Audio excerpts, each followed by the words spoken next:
Thank you so much for bringing me out to your maple grove, Seth. I'm really excited to learn the whole process of tapping trees. Well, it's a pleasure having you here today, Lisa. There's a number of different processes to extract sap from a maple tree, but it all starts with basically just drilling a hole into the tree, and then you go from there. Does it hurt the tree to drill the hole? No, the tree will heal itself. It's a living organism. It'll heal itself, and over time you won't even see the hole. As far as the sap extraction from the tree, we're just taking a small portion of the sap that's feeding all the limbs that are above us, and so the tree has the rest of the trunk all the way around to feed it sap, so it doesn't hurt the tree a bit. So show me what we do. All right.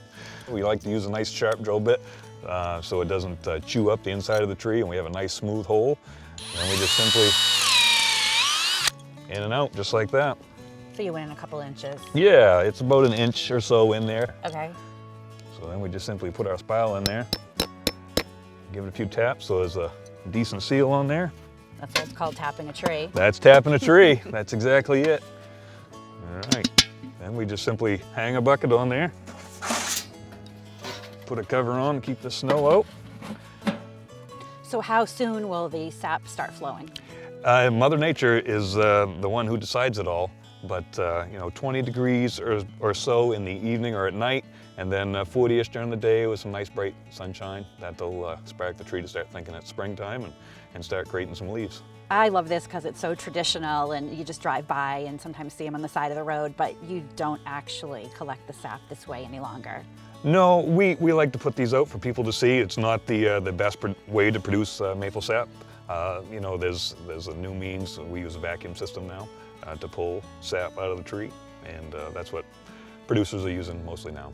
So let's go see that. All right, let's go. Okay, Seth, so what are we looking at here? So we looked at the traditional way before, and this is our pipeline. So we run a vacuum system here. So the sap goes through the tap, just like we tapped the other tree. This one is not tapped yet, but it will be. So it runs through the hose, and then it goes down to a bigger hose, and then it goes into a sap collection tank. Seems a lot easier than individual buckets and dumping them out, and keeps the bugs out too. Yeah, it is a lot easier, no doubt about it. Less labor intensive. You go to one collection point instead of hundreds, thousands sometimes. Right, and these stay up year round. They do. We do our best to try to clean these out each year. You can tell that these had sap in them last year, and they still look pretty clean. So at your farm, you originally started with the bucket method and switched to this somewhere along the way? Yeah, that's exactly right. We did start with the buckets, and over time, we've started doing our pipeline more and more each year.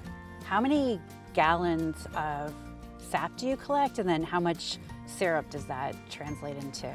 For sap to syrup ratio, it's about 40 gallons to 1. So 40 gallons of sap will make you a gallon of syrup.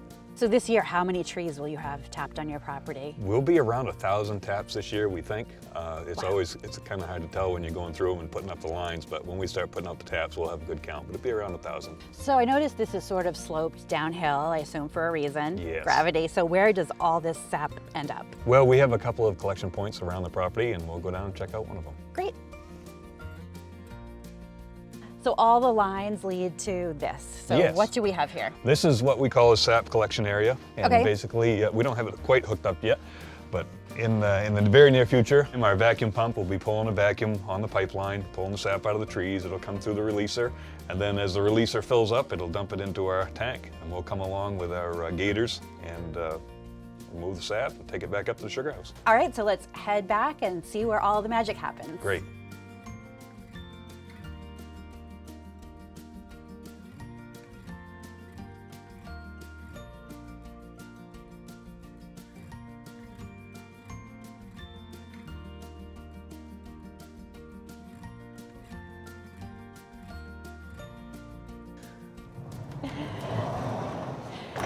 So this is the sugar shack. This is it. This is where it all happens. Yes. Tell me about this. This is a wood-fired evaporator. A lot of producers are using oil-fired, but we still have wood.